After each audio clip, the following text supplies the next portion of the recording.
Dieu est grand, Dieu est sublime, sa force est incomparable, Dieu est fort et redoutable, sa grandeur est insondable, son intelligence n'a point de limite. Vous pouvez trouver ce genre de formule dans l'islam, dans le judaïsme ou le christianisme. Comme vous le voyez dans le monothéisme, Dieu est un être exceptionnel. Cette exceptionnalité n'est pas seulement présente dans les textes, dans les représentations religieuses et dans la culture des peuples monothéistes, cette exceptionnalité est aussi linguistique. Elle peut se matérialiser dans la forme même des mots utilisés pour désigner Dieu, qui peuvent être vraiment bizarres, très bizarres, que ce soit du point de vue phonétique, c'est-à-dire des sons, que du point de vue du fonctionnement grammatical. Alors on va illustrer ça à travers trois mots utilisés pour désigner Dieu en hébreu et en arabe. בראשית ברא אלוהים את השמיים ואת הארץ, והארץ הייתה תוהו ובוהו. Bereshit bara Elohim et hashamaim ve'et haaretz. Au commencement, Dieu créa le ciel et la terre. Il y a quelque chose de très bizarre en fait dans cette phrase qui commence la Genèse, premier livre de la Torah et donc de la Bible, et que nous venons d'entendre en hébreu. Car Elohim, le mot utilisé ici pour Dieu, est une forme de pluriel, mais qui a une valeur de singulier. Le mot Elohim se rattache à une ancienne racine sémitique, et el, qui désigne la divinité. Ilou, Dieu en akkadien, qui est la plus ancienne langue sémitique connue. Alors les langues sémitiques, ce sont une famille de langues parlées au Proche Moyen-Orient et dans la Corne de l'Afrique, qui regroupent l'arabe, l'hébreu, l'araméen, l'assyrien, le babylonien, l'éthiopien, etc. Dans la Bible hébraïque, cette racine El, qui signifie Dieu, est présente sous trois formes. El, Eloha et Elohim, qui est la forme de loin la plus courante. Elohim est un pluriel, comme l'indique le suffixe im de pluriel. Alors comment expliquer que le peuple qui a inventé le monothéisme, le culte du Dieu unique, utilise un mot pluriel justement pour désigner ce Dieu unique? C'est quand même une bizarrerie grammaticale, d'autant plus qu'Elohim, mot pluriel, s'accorde généralement au singulier avec le verbe. El, la forme courte au singulier, existe indépendamment pour désigner le Dieu d'Israël. En hébreu, El Israël, mais reste assez rare. Elle est parfois aussi employée pour désigner les dieux étrangers. Ce n'est pas un mot spécifiquement monothéiste, donc. En revanche, elle est plus fréquent en composition comme radical signifiant Dieu, comme dans les noms suivants. Gabriel, Dieu est ma force. Raphaël, Dieu guérit. Élie, de Eliyahu, mon Dieu est Yahvé. Élisabeth, de Elisheva, mon Dieu est serment. Israël, il lutte avec Dieu. Et beaucoup d'autres. Revenons à Elohim. Pourquoi donc on a un pluriel ici? Alors il y a beaucoup d'explications et d'interprétations qui ont été données pour expliquer ce nom pluriel, qui est quand même présent dans le livre le plus lu et commenté du monde. Certaines sont historiques et linguistiques, et d'autres interprétations sont plutôt des interprétations théologiques. Pour expliquer ce pluriel étrange, des linguistes ont émis plusieurs hypothèses. Celle d'un pluriel de majesté, qui exalte la magnificence de Dieu. Comme quand le roi de France, Louis XIV, déclarait dans ses décrets « Nous avons dit, déclaré et ordonné, disons, déclarons, ordonnons et nous plaît ce qui en suit. » Ça fait beaucoup de pluriels.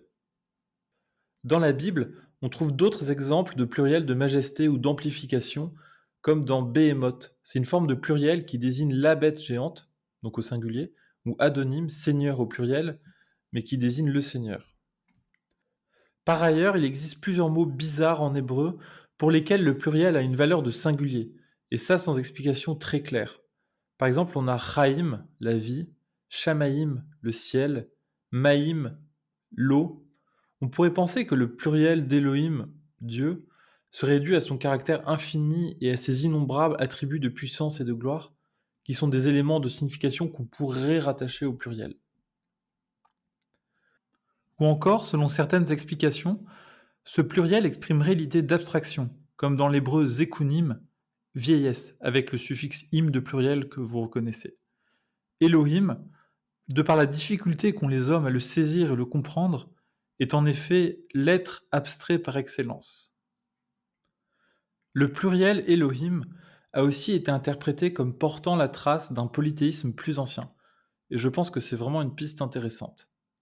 Dans le royaume d'Israël au nord, les Hébreux, dont les ancêtres pratiquaient une forme de polythéisme cananéen, auraient utilisé l'ancienne appellation collective Elohim, les dieux, qu'ils étaient habitués à utiliser pour désigner leur panthéon. Ils auraient utilisé cette appellation cette fois-ci pour désigner le Dieu unique. Les dieux se concentrent en un Dieu. C'est un glissement sémantique qui reflète bien le passage au monothéisme. Cette thèse est renforcée par le fait que Dieu est souvent représenté, dans certains passages des plus anciens de la Bible, au milieu d'un conseil divin. On retrouve ce conseil divin dans beaucoup de textes et de représentations de l'Orient ancien, en Phénicie, en Mésopotamie, en Syrie.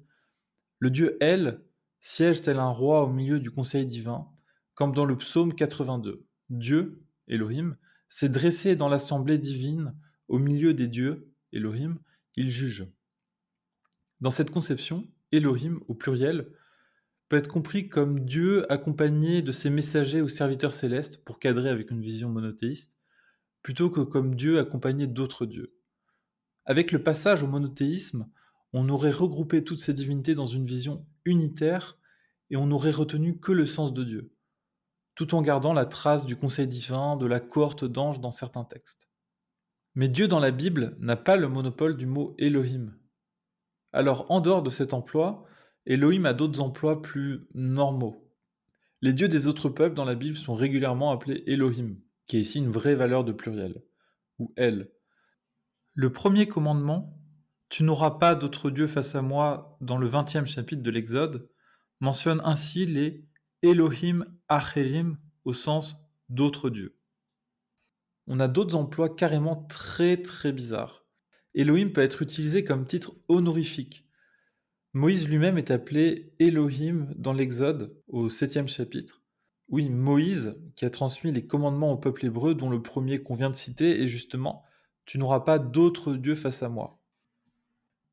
Mais en dehors d'Elohim, drôle de pluriel à valeur de singulier utilisé pour désigner le Dieu unique, Dieu porte un autre nom dans la Bible qui est peut-être encore plus étrange, Yahvé. Je ne suis pas juif donc je me permets de prononcer ce nom. Comme certains d'entre vous le savez ou non, en fait ce nom de Yahvé n'est pas présent dans la Bible, ou si, en fait ça dépend comment on le conçoit. Alors Yahvé est présent sous sa forme écrite, qu'on appelle le Kétib. Mais il n'est jamais oralisé dans sa forme orale, qu'on appelle le kéré. Donc c'est un mot qu'on voit écrit, mais qu'on ne lit jamais. C'est ce qu'on appelle un nom tabou, selon le précepte de ne pas prononcer le nom de Dieu en vain. La prononciation exacte de ce nom n'est pas indiquée dans la Bible. On n'a que les consonnes et les voyelles ne sont pas notées. Ce nom est donc désigné comme Yod, He, Vav, He, du nom des lettres hébraïques qui la composent, qu'on peut aussi appeler tétragramme, qui signifie 4 lettres en grec. Mais quand ils doivent lire ou réciter la Torah, les Juifs font comment? Ils peuvent pas faire de pause à chaque fois qu'ils voient le tétragramme, ce serait vraiment bizarre. Donc voici la solution qu'ils ont trouvée.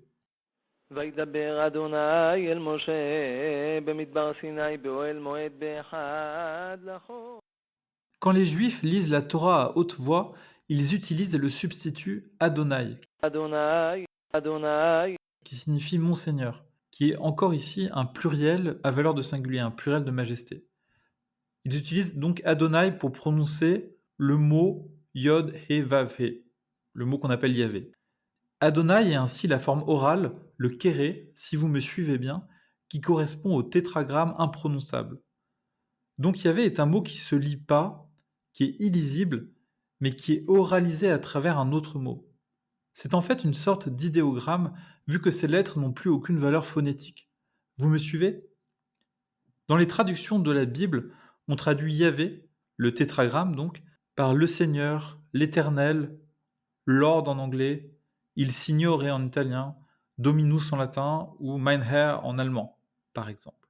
Tandis qu'Elohim sera traduit plutôt par Dieu. Dans la tradition talmudique, qui constitue le recueil d'interprétation de la loi juive, et chez les juifs religieux, on dit fréquemment Hachem, littéralement le nom en hébreu, pour contourner le tabou. Le caractère tabou du nom de Dieu, du tétragramme, il manifeste par excellence son caractère sacré. Mutatis mutandis, Hachem, ça rappelle un peu celui dont on ne doit pas prononcer le nom de Harry Potter, qui sert à désigner Voldemort, qui est tellement terrible et effrayant qu'il en a presque un caractère sacré. Alors le pire, c'est que même les juifs ne savent plus exactement comment bien prononcer ce mot. Le tétragramme, Yod, He, Vav, He, ne pouvait être prononcé qu'une fois dans l'année, le jour du Yom Kippour, la fête du grand pardon, par le grand prêtre dans le Saint des Saints du temple de Jérusalem. Donc c'est un endroit où le grand prêtre était seul autorisé à entrer. Autant vous dire que pas grand monde ne pouvait entendre comment il prononçait ce mot.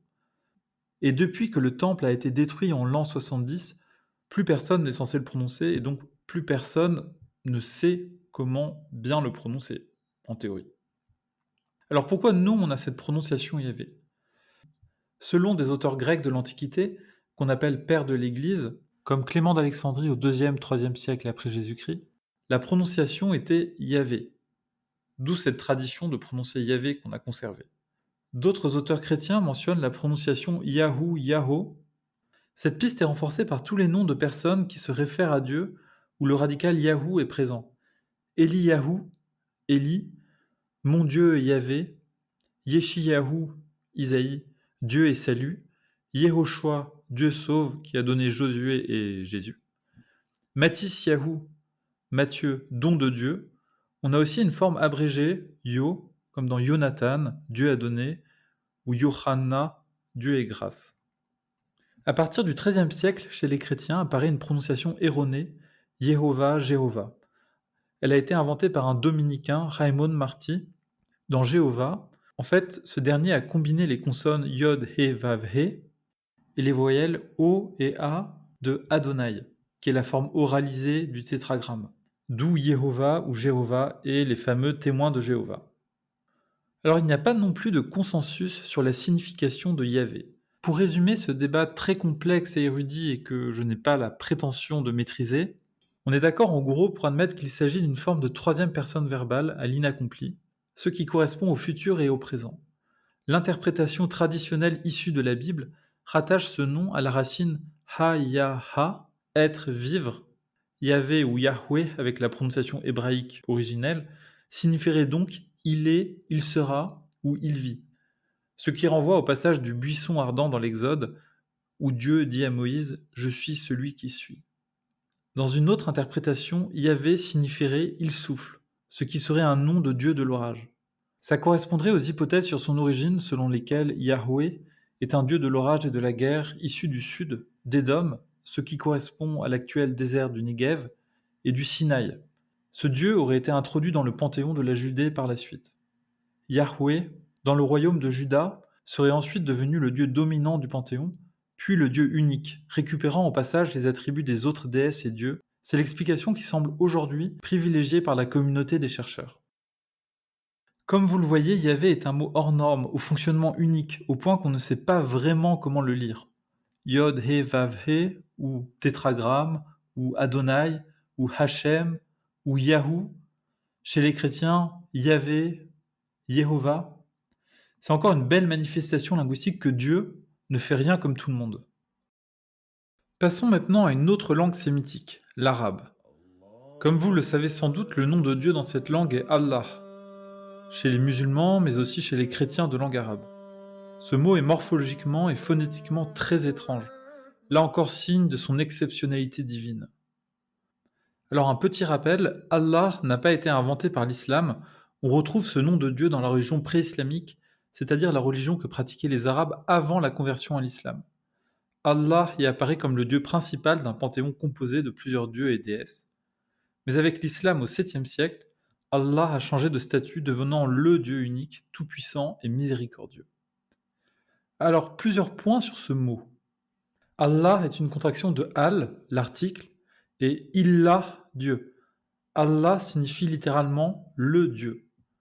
La deuxième partie, Illah, existe encore séparément comme mot signifiant Dieu en arabe, avec son féminin Illaha, déesse, et son pluriel Illahum, Dieu au pluriel. Illah, Dieu, correspond à l'hébreu Elo, qu'on trouve dans Elohim. Illah et Elo sont des formes allongées de la racine sémitique du divin, El, Il, qu'on a vues au début du podcast. Alors, première bizarrerie, l'article a fusionné avec le nom et n'est maintenant plus isolable. Allah n'est plus perçu comme signifiant le Dieu, mais comme Dieu. Ce phénomène de lexicalisation peut faire penser à ce qu'on voit pour des noms de famille comme le roi, le grand, etc., où souvent on ne perçoit plus l'article comme un élément séparé et on oublie que le grand signifie tout simplement quelqu'un qui est grand. Mais en arabe, c'est assez rare comme phénomène. Deuxième bizarrerie, la contraction Allah n'est pas régulière non plus. On devrait dire Alillah, comme on l'a vu plus haut, avec l'article Al, et Illah qui signifie Dieu. Cette contraction est un cas d'aplologie, qui consiste en la suppression dans un mot d'un ou plusieurs sons identiques et très rapprochés. C'est ce phénomène, par exemple, qui a donné en français tragicomique à partir de tragico-comique et analyste à partir d'analysiste. L'aplologie d'Alillah en Allah peut être notamment expliquée par la fréquence extrême d'utilisation de ce mot et donc la tendance à contracter le mot et la difficulté de répéter la consonne L de façon rapprochée. Troisième bizarrerie, c'est vraiment ma bizarrerie préférée. Allah a l'exclusivité sur une consonne. Ça veut dire que c'est le seul mot dans la langue arabe à posséder une consonne donnée. C'est pas mal quand même. Je vais vous expliquer. Alors si vous dites Allah, Wallah, Starfullah, vous sonnerez très français. Vous pouvez faire un peu plus d'effort en prononçant le H. Allah, Wallah, Starfullah. Vous pouvez faire encore un peu plus d'effort en prononçant le L géminé. C'est comme si vous allongiez le L. Donc Allah, Starfullah, Wallah. Ça sonnera un peu mieux, mais ça sonnera pas encore tout à fait arabe. Si vous voulez sonner vraiment authentique, il faut prononcer Allah, Allah, Allah, avec un L emphatique. Allah, Allah. Allah et ses dérivés sont les seuls mots en arabe à posséder cette consonne. Il y a certaines autres exceptions qui sont débattues, mais je ne vais pas m'étendre là-dessus. Le L d'Allah est un L qu'on appelle vélarisé. C'est le terme phonétique qui indique le fait que le bout de la langue se replie contre le palais lors de l'émission de la consonne. Donc essayez de faire un L normal et essayez de replier le bout de votre langue contre votre palais. Le L va se transformer en L, d'accord? C'est ce son-là qu'on a dans Allah. Alors pour rappel, les consonnes vélarisées sont appelées emphatiques en arabe. On a le Z vélarisé, Z, le D vélarisé, D, le T vélarisé, T, et le H vélarisé, H. Mais le L vélarisé ne fait pas partie de la liste des consonnes emphatiques habituelles, celles qu'on a dans l'alphabet et qu'on apprend lorsqu'on commence des cours d'arabe. Alors le L d'Allah n'est pas emphatique quand il est précédé d'un I, comme dans Bismillah. On va dire Bismillah, on va pas dire Bismillah, d'accord? Donc Allah a le privilège de posséder une lettre qui n'existe nulle part ailleurs. Et c'est un beau signe de l'exceptionnalité monothéiste qui est appliquée ici jusqu'à la phonétique. Dans ce renforcement de la prononciation du L d'Allah, on pourrait voir à la fois une volonté de mettre une emphase, de magnifier, de glorifier le nom de Dieu.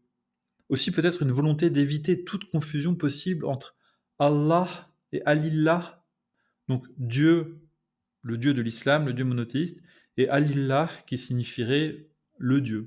Enfin et surtout peut-être, on peut y voir une influence du tajwid. Le tajwid, c'est la récitation psalmodiée du Coran où la prononciation de tous les mots et surtout du mot Allah est extrêmement codifiée. L'emphase, qu'on appelle tafrim en arabe, sur le nom de Dieu est obligatoire et obéit à des règles strictes. Alors je vous passe ici un petit extrait de récitation du Coran pour que vous puissiez écouter la prononciation du L d'Allah. والله عزيز ذو انتقام إن الله لا يخفى عليه شيء. Voilà, j'espère que vous avez bien entendu ce L emphatique en version originale. Alors la prochaine fois que vous aurez l'occasion de prononcer Allah en arabe, ou Wallah, Starfullah, et une des nombreuses formules dérivées, n'hésitez pas à essayer de prononcer ce L emphatique. Ce sera toujours drôle de voir les réactions des gens autour de vous. Peut-être qu'ils penseront que vous êtes converti à l'islam, que vous apprenez l'arabe, ou quoi, ou peut-être que vous êtes juste un étranger qui essaie de faire genre qu'il parle arabe. Bon alors la suite est un peu plus technique. Si vous ne connaissez pas l'arabe, ou si vous ne pouvez pas avoir sous les yeux le mot Allah écrit en arabe, vous risquez de ne pas vraiment arriver à suivre. Donc pour ceux qui s'arrêtent ici, j'espère que ça vous a plu, Inch'Allah, et pas Inch'Allah. Merci beaucoup de votre écoute, n'hésitez pas à réagir, à critiquer aussi, à partager, à diffuser. Je reprends donc avec ceux qui restent. Alors la quatrième bizarrerie, comme vous l'entendez, Allah est terminé par un A long. C'est un son qui correspond en arabe à la lettre Aleph, qui est la première lettre de l'alphabet, qui a la forme d'une barre verticale. Il faut prononcer Allah, et pas Allah. D'accord? Mais comme vous le voyez, l'orthographe est complètement irrégulière. Dans le mot Allah, il n'y a pas de barre verticale ou de Aleph, après les deux L ou lam en arabe qui forment le corps du mot. Alors il y a un Aleph au début du mot, mais c'est le Aleph de l'article. Al, le premier son A de Allah. Le A long n'est pas écrit alors que quand le A est long en arabe, il doit être écrit avec un Aleph. Qu'on dit qu'on n'écrit pas les voyelles en arabe, ce n'est pas exact. On n'écrit pas les voyelles brèves A, I, OU, mais on écrit en revanche les voyelles longues A, donc avec le Aleph, une barre verticale, I, OU. Ici, le A long n'est pas écrit dans Allah. Il est noté seulement par un signe diacritique, une sorte d'accent au-dessus du lam, du L, qui a la forme d'une barre verticale. Il s'agit sans doute d'une orthographe archaïque qui n'a pas été mise à jour. Donc Allah a le privilège d'échapper aux mises à jour fréquentes dans la graphie. Une cinquième bizarrerie. Deux lames, la lettre L, sont écrits successivement, l'un grand et l'autre petit. En arabe, on n'écrit jamais deux consonnes identiques à la suite dans un même mot. Ah pardon, Allah, justement. On indique la consonne double par un tanwin, qui ressemble à un W au-dessus de la consonne en question. Or, ici, dans la graphie d'Allah, on trouve à la fois les deux L qui se succèdent, dont l'un a une forme irrégulière. Il est plus petit que le premier, vous voyez, il y a un grand L et un petit L, et un tanwin, qui ne devrait être présent que s'il n'y avait qu'un L, si vous me suivez. C'est complètement irrégulier. Donc Allah, en plus d'avoir une phonétique irrégulière, a aussi une graphie hors norme, ce qui signale une fois encore son exceptionnalité et son unicité divine. Voilà, j'ai fini avec l'analyse de ces trois mots pour désigner Dieu. Sur ce, je souhaite vous remercier vivement d'avoir écouté jusqu'au bout ce premier podcast. Merci beaucoup. J'espère que ça vous a plu, Inch'Allah, et pas Inch'Allah. Alors en description, j'ai ajouté des sources que j'ai utilisées, que j'ai fait le choix de ne pas citer pendant le podcast pour alléger le contenu. Voilà, n'hésitez pas à réagir, à critiquer, à partager, à diffuser. Merci beaucoup.